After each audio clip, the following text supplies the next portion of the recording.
Dan pada pagi hari ini kita akan belajar bagaimana penderitaan Yesus Kristus ya telah mengubah hidup kita sebagai orang percaya, Bapak Ibu terkasih.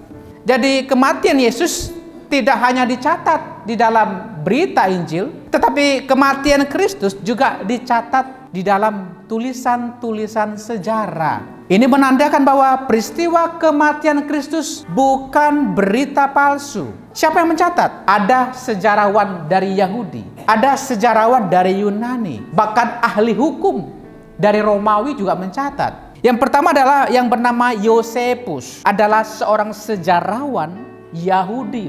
Dia adalah seorang apologet Yahudi yang mencintai agama Yahudi. Pada abad pertama dia mengatakan Pilatus telah menjatuhi hukuman mati di kayu salib kepadanya atas desakan para pemimpin agama kita. Yang kedua, ada yang bernama Cornelius Tacitus ya. Ini seorang ahli hukum ya dan senator dari Roma pada tahun 90 Masehi. Ini seorang ahli hukum loh, ahli hukum pada waktu ya masa-masa setelah peristiwa kematian Kristus. Dia mencatat ya, bahwa Kristus, dari siapa nama Kristen itu berasal, telah dihukum mati pada masa pemerintahan Kaisar Tiberius di bawah prokurator penguasa kita yang bernama Pontius Pilatus.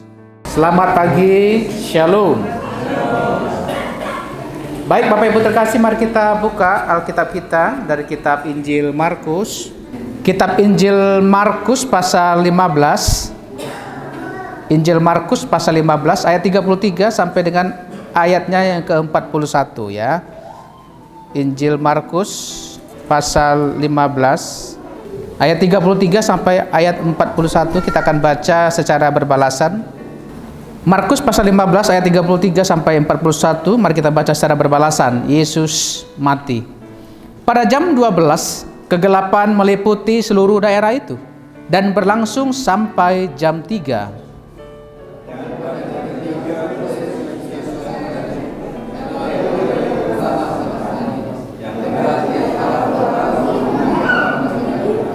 Mendengar itu, beberapa orang yang berdiri di situ berkata, "Lihat, ia memanggil Elia."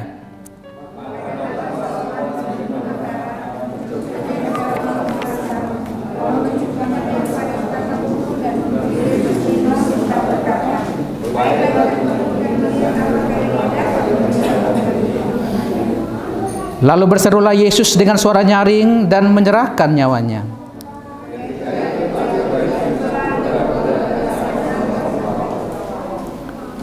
Waktu kepala pasukan yang berdiri berhadapan dengan dia melihat matinya demikian, berkatalah ia, "Sungguh orang ini adalah anak Allah."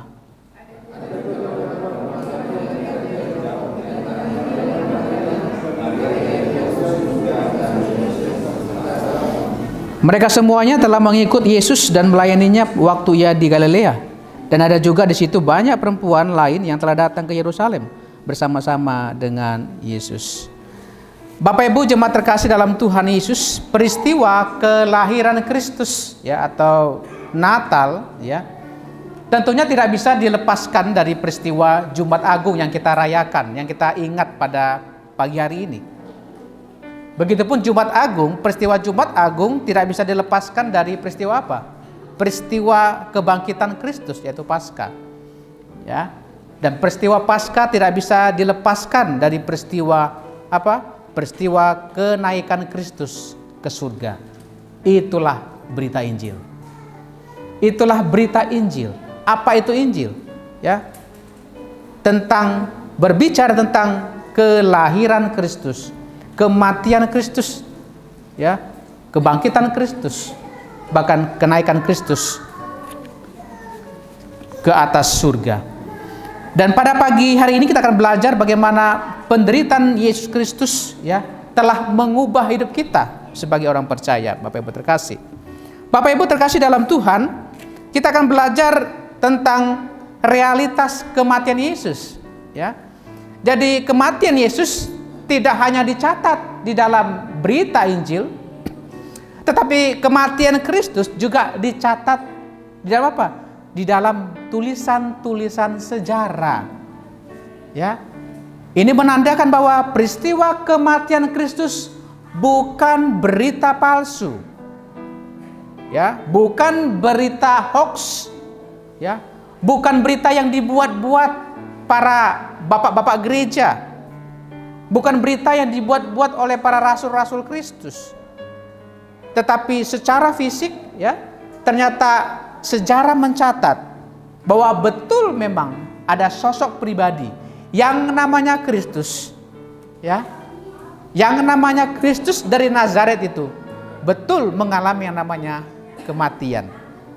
Ya. Siapa yang mencatat? Ada sejarawan dari Yahudi, ada sejarawan dari Yunani, bahkan ahli hukum dari Romawi juga mencatat bahwa ada sosok pribadi yang diagung-agungkan oleh pengikut yang namanya Kristen itu, ya, yang mereka sebut Yesus Kristus itu adalah, ya, mereka mencatat bahwa betul mati dalam, ya, atau masa pemerintahan Pontius Pilatus. Ya. Semua sejarawan tulen, religius atau tidak, percaya Yesus dari Nazaret sungguh hidup di abad pertama dan betul dihukum mati di bawah pemerintahan Pontius Pilatus, ya. Ini dicatat para, ya, ahli-ahli teolog Kristen. Yang pertama, ya, kita boleh mencatat bahwa ini realitas kematian Kristus betul memang terjadi di dunia ini. Yang pertama adalah yang bernama Yosefus, adalah seorang sejarawan Yahudi loh, ya. Dia adalah seorang apologet Yahudi yang mencintai agama Yahudi. Pada abad pertama dia mengatakan Pilatus telah menjatuhi hukuman mati di kayu salib kepadanya, ya, atas desakan para pemimpin agama kita. Agama siapa? Agama Yahudi. Ya. Ini Yosefus, sejarawan Yahudi, betul mencatat, ya. Ada peninggalan catatannya itu, ada peninggalan tulisannya itu, mencatat bahwa betul Pontius Pilatus telah menjatuhi hukuman mati di kayu salib kepada pemimpin, ya, pemimpin agama Kristen yang dilakukan oleh Pontius Pilatus. Ini seorang sejarawan Yahudi loh, mencatat itu, ya, meninggalkan tulisan yang luar biasa. Yang kedua, ya, ada yang bernama Cornelius Tacitus, ya. Ini seorang ahli hukum, ya, dan senator dari Roma pada tahun 90 Masehi. Ini seorang ahli hukum loh, ahli hukum, ya. Pada waktu, ya, masa-masa setelah peristiwa kematian Kristus, ya, dia mencatat, ya, bahwa Kristus, ya, dari siapa nama Kristen itu berasal, telah dihukum mati. Telah dihukum mati pada masa pemerintahan Kaisar Tiberius di bawah prokurator penguasa kita yang bernama Pontius Pilatus. Ini seorang ahli hukum Roma mencatat loh, ya, dalam tulisannya.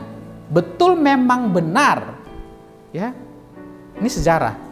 Memang betul, memang benar, ya. Pontius Pilatus telah menghukum pemimpin yang berasal dari yang namanya Kristen. Ya. Jadi Kristen itu sebenarnya penamaan ejekan, ya. Olok-olokan orang-orang yang belum mengenal Kristus. Apa itu Kristen? Pengikut Kristus. Kristen ya. Ini berarti ini sebenarnya label, ya. Label adalah orang-orang pengikut Kristus, ya.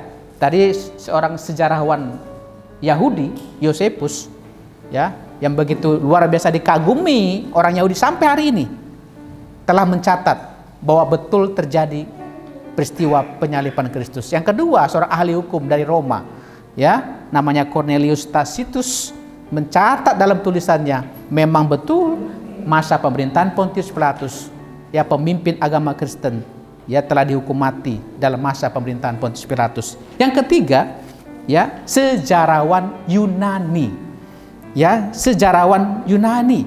seorang penulis Yunani yang cukup terkenal yang bernama Lysianus dari Samosata, ya.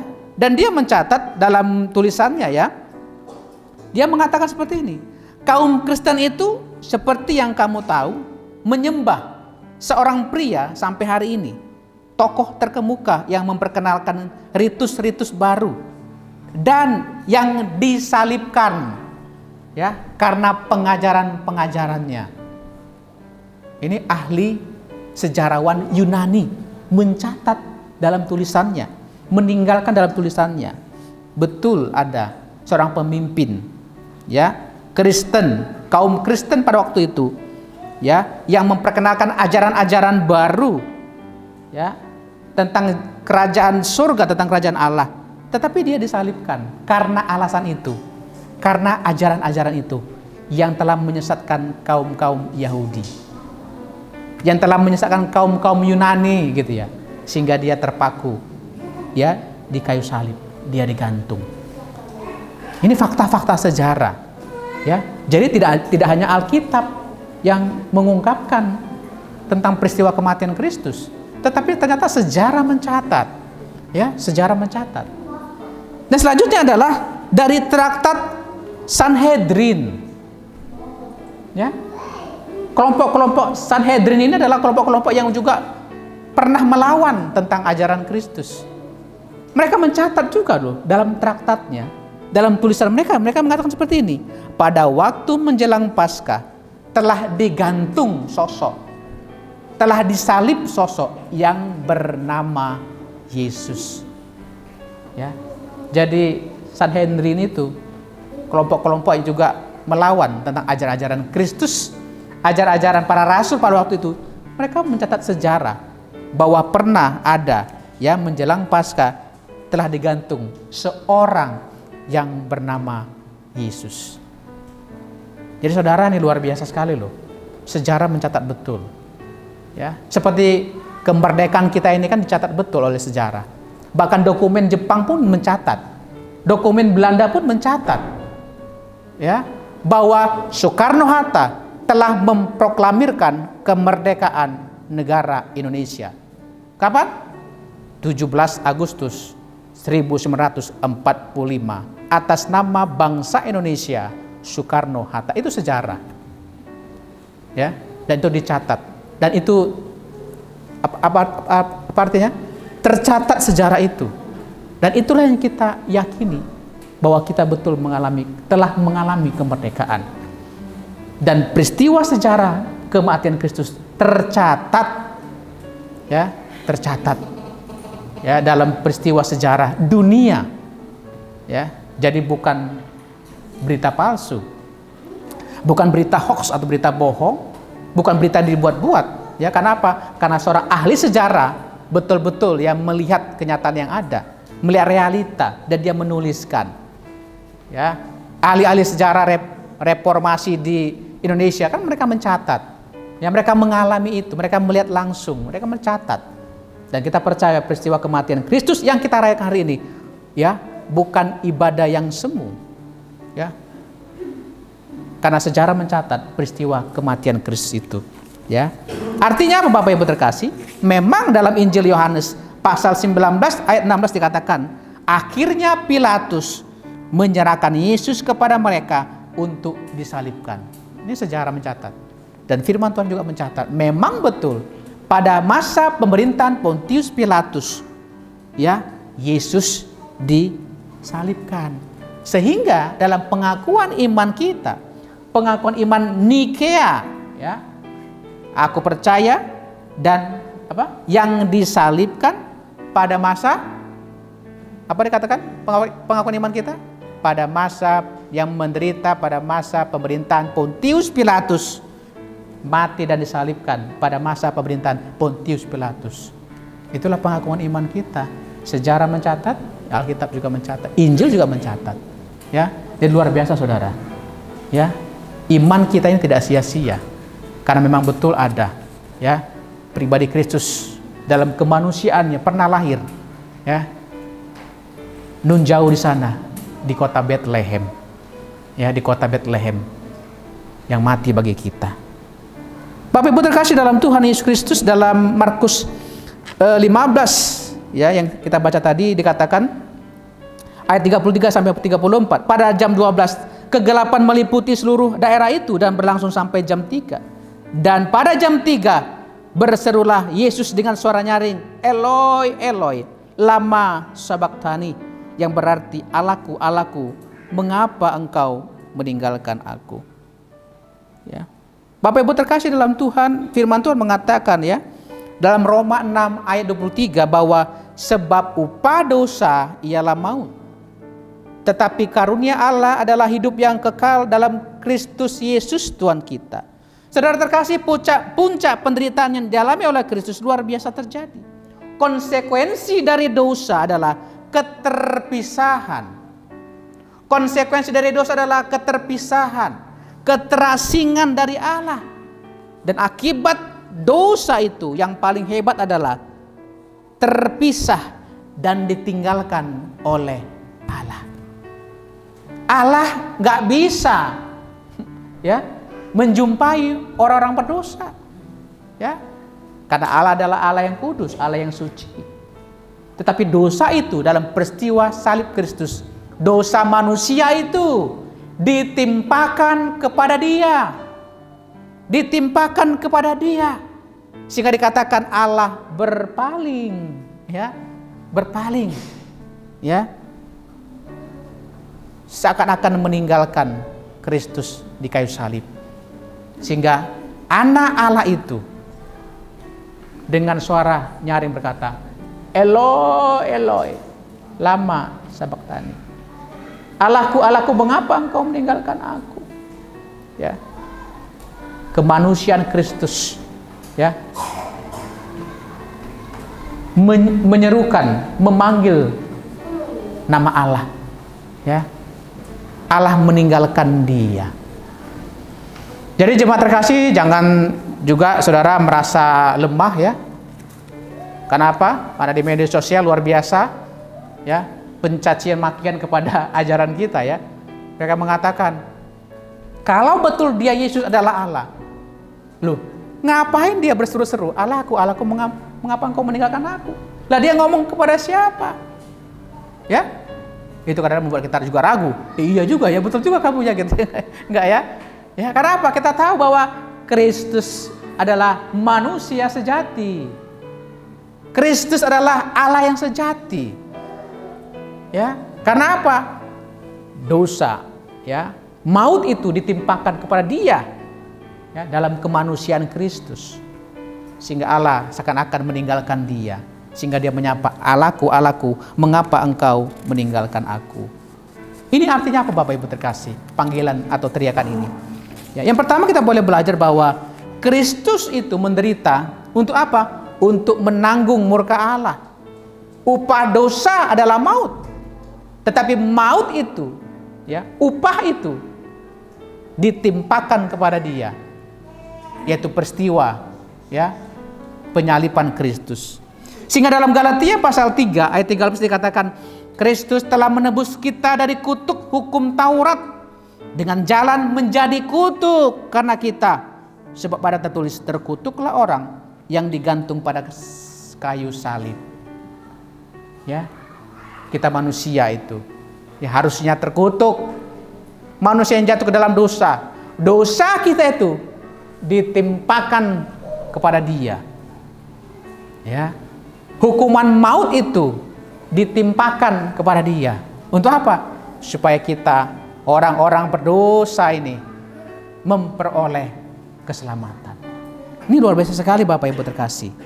Ya, sehingga kita memperoleh keselamatan. Sehingga tadi dikatakan adik ya, Vicky, karena begitu besar kasih Allah akan dunia ini. Ya, dunia berbicara tentang manusia, ya. Sehingga Ia mengaruniakan anaknya yang tunggal, supaya setiap orang yang percaya kepadanya tidak binasa, melainkan beroleh hidup yang kekal. Inilah berita Injil yang luar biasa, ya. Kematian Kristus, penderitaan Kristus yang kita peringati hari ini adalah untuk menanggung murka Allah yang harusnya kita tanggung, ya. Tetapi Kristus menanggung itu semua Ya, karena kasih-Nya sehingga kita mengalami pemulihan, ya, dari Allah. Sehingga Allah tidak meninggalkan kita. Sehingga Allah tidak membiarkan kita. Ya, sehingga janjinya ya dan amin. Aku sekali-kali tidak pernah meninggalkan engkau. Aku sekali-kali tidak pernah membiarkan engkau. Ya, karena apa? Karena Kristus telah, ya, mengalami penyalipan yang luar biasa. Janjinya kita mengalami pemulihan dan kita bisa berkomunikasi dengan Tuhan. Itu yang pertama. Kristus menderita kenapa? Untuk apa? Untuk menanggung murka Allah. Ya. Upah dosa adalah maut yang harusnya ditimpakan kepada kita manusia yang berdosa, tetapi ditimpakan kepada Dia, anak Allah itu. Yang kedua, Markus 15 ayat 37 dikatakan, lalu berserulah Yesus dengan suara nyaring dan menyerahkan nyawanya. Bapak Ibu terkasih dalam Tuhan, kematian Kristus tidak hanya menunjukkan kasih Allah, ya, dalam ayat tadi, tetapi juga merupakan pernyataan tertinggi dari kasih Kristus sendiri bagi semua orang yang menerima kasih-Nya, ya, sebagai milik pusaka mereka. Lalu berserulah Yesus dengan suara nyaring dan menyerahkan nyawanya. Ini artinya apa? Kristus menderita untuk apa? Untuk menunjukkan kasih-Nya kepada kita. Ya. Tadi menanggung, ya, hukuman maut. Yang kedua adalah Kristus menderita untuk menunjukkan kasih-Nya kepada kita. Itulah ungkapan kasih-Nya kepada kita.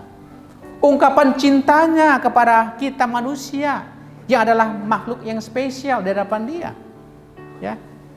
Sehingga ketika manusia jatuh ke dalam dosa, memilih untuk tidak taat, ya, pada peristiwa kejatuhan manusia di dalam Kejadian pasal yang ketiga, ya, Allah menunjukkan kasih-Nya sehingga kita, ya, tidak beroleh penghukuman.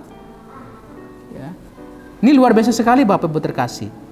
Ya, dikatakan dengan suara nyaring Dia menyerahkan nyawanya. Ini berarti Kristus, ya, Kristus ingin menunjukkan, Allah menunjukkan kasih-Nya, ya, melalui anaknya yang tunggal itu, ya, pribadi Kristus itu. Untuk apa? Untuk kita, untuk menyelamatkan kehidupan kita manusia yang berdosa. Saudara terkasih dalam Tuhan, luar biasa, ya, Allah menunjukkan kasih-Nya itu. Dia mengosongkan dirinya, mengambil rupa sebagai seorang hamba, ya, mengosongkan dirinya, mengambil rupa seorang hamba, bahkan mati di kayu salib, ya, untuk kita manusia yang berdosa. Bapak Ibu terkasih dalam Tuhan Yesus Kristus, yang kedua kita boleh belajar, Kristus, ya, menderita untuk apa? Untuk menunjukkan kasih-Nya kepada kita. Yang ketiga kita boleh belajar dalam Markus pasal 15 ayat 38. Apa dikatakan ayat 38? Ketika itu tabir apa? Tabir bait suci terbelah dua dari atas sampai ke bawah. Ya saudara, kalau saudara baca Keluaran 26 ayat 33 dikatakan, ya, haruslah tabir itu kau gantungkan pada kaitan penyambung tenda itu, dan haruslah kau bawa tabut hukum ke sana, ke belakang tabir itu, sehingga tabir itu menjadi pemisah bagimu antara tempat kudus dan tempat maha kudus. Ya. Jadi dalam rumah ibadah, bait suci, ya, bait Allah itu ada ruang-ruang khusus, ada ruang maha kudus, ada ruang kudus. Seorang imam masuk ke ruang maha kudus ini, yang paling depan ini, itu hanya satu tahun sekali, dan itu pun harus betul-betul kudus. Ya, kalau nggak kudus dia akan mati, ya, tergeletak begitu. Betul-betul harus menjaga kekudusan. Ya, tapi luar biasa Bapak Ibu terkasih, ya, pada peristiwa penyalipan Kristus, ketika Kristus menyerahkan nyawanya, ya, tirai itu, ya, tirai ini antara, ya, altar ini, di sini ada tirai ini, tirai, ya, seperti apa itu, ya, gorden, ya, Ini ada tirai ini, terbelah dari atas sampai ke bawah, terbelah tiba-tiba menjadi dua. Saudara, apa artinya ini ya? Ini luar biasa sekali yo. Pada jam 3 sore biasanya para imam mempersembahkan korban-korban bakaran, korban pengampunan dosa. Tapi justru pada jam 3 sore itu, ya, tirai itu, ya, terbelah menjadi dua. Ini maksudnya apa? Ini menunjukkan bahwa seluruh upacara perjanjian lama yang kaitannya dengan para imam-imam, yang kaitannya dengan korban-korban dosa, korban-korban penghapusan dosa, korban-korban bakaran, dan ritual-ritual lainnya telah berakhir, telah terhapuskan. Ya, jadi saudara, kalau saudara punya dosa, saudara lapor dulu ke para imam. Ya, dan imam akan tanyakan, kamu punya dosa apa? Terus kau bawa korban apa? Ya, kalau nggak bawa apa-apa, ya saudara nggak diampuni dosanya. Memang itulah aturan-aturan hukum Taurat. Ya, ini saudara yang punya ekonomi kelas bawah, saudara minimal saudara bawa burung merpati, gitu ya. Tapi kalau saudara punya ekonomi yang bagus, yang menengah ke atas, saudara harus bawa kambing domba yang tak bercacat, ya, lembu atau apa, sapi-sapi begitu ya. Harus yang tak bercacat, ya, yang sempurna, yang luar biasa, yang saudara harus persembahkan. Kalau domba yang kalian persembahkan, ya, terdapat luka, kudis begitu, mau diapain pun tidak bakal doa kita dijawab oleh Tuhan. Tapi syukur loh kepada Tuhan, pada peristiwa penyaliban Kristus dan dia mati menyerahkan nyawanya, ya, tabir itu terbelah menjadi dua. Sehingga dalam Ibrani 10 ayat 19 dikatakan, jadi saudara-saudara, oleh darah Kristus kita sekarang penuh dengan keberanian dapat masuk ke dalam tempat kudus, karena ia telah membuka jalan yang baru dan yang hidup bagi kita melalui tabir. Apa tabirnya? Itu dirinya sendiri. Dan kita mempunyai seorang imam besar agung sebagai kepala rumah Allah. Ibrani pasal 10. Ya. Jadi sekarang saudara-saudara bebas masuk ke sini. Ya, saudara bebas untuk melayani Tuhan. Tanpa lagi disekat-sekat.